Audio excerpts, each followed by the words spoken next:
What makes for a great doctor? Well, some might say a good bedside manner. Others might say a brilliant mind is critically important. But in one class at Emory University School of Medicine, psychiatry residents are learning that art, literature, and music can help them become better physicians. So this is a painting by Diego Velázquez, and he painted it in 1656. A dip into art history is not a typical way to begin class for third-year psychiatry residents. These students have had 4 years of med school and are in the third of 4 more years of residency before they become full-fledged psychiatrists.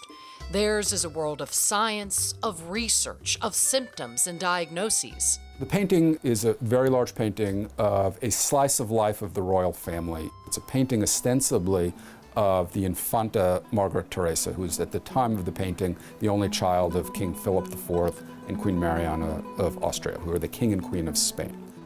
In psychiatrist Dr. Andrew Furman's humanities-based psychiatric case conference class, art, music, and literature are used to breed a better physician.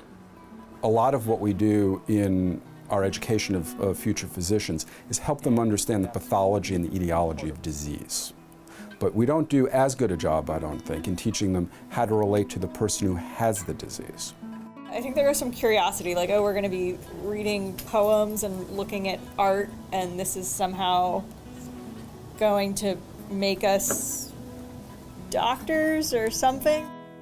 There is science to support using humanities to help teach physicians. One study shows that reading literature over nonfiction or pulp fiction can change something called theory of mind, which is a person's intuitive understanding of their own and other people's minds, mental states, beliefs, and thoughts. Basically, it helps us understand ourselves and others on a deeper level. It did show some positive data to show that folks who read a literary story changed in their ability to then judge someone else. The hypothesis behind it, which is really cool, is that literary fiction makes you think complexly about people.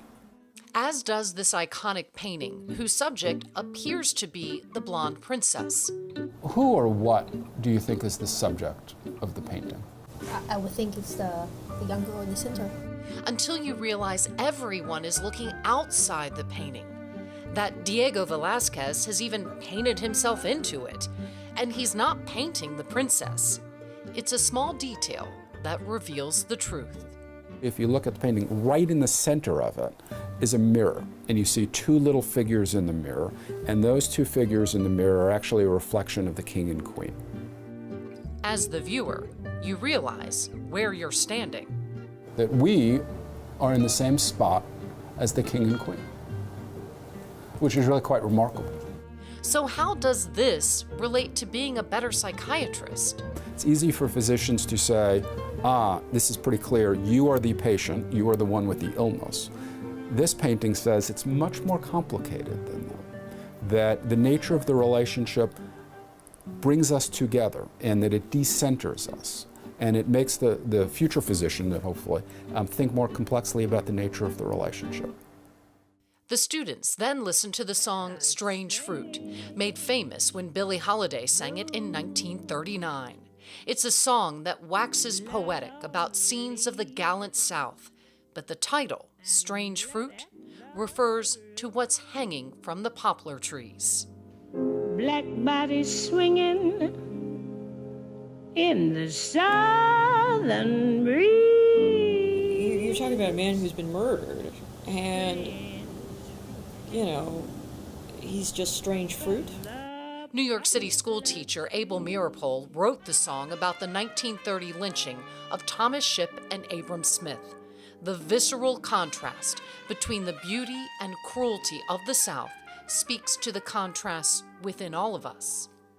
And very ugly sides of human nature. And how absolutely intertwined they are. Stories are enormously complicated, enormously so.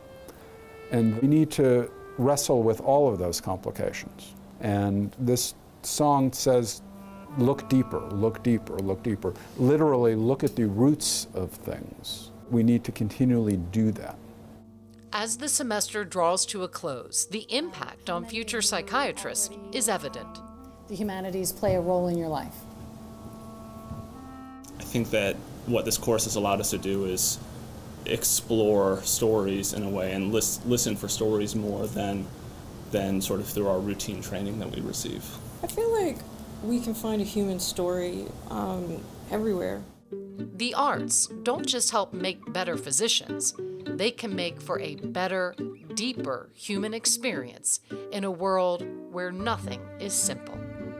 Going home and reading a poem, or going to an art museum and seeing art, or going to a play and seeing that, or listening to music.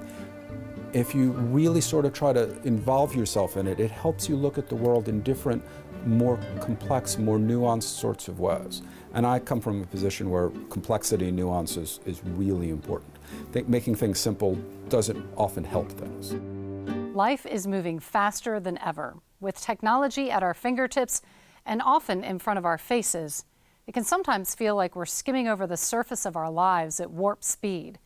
Investing time and attention in a book or a piece of art or music is an investment that gives a return by helping us better connect with others and ourselves.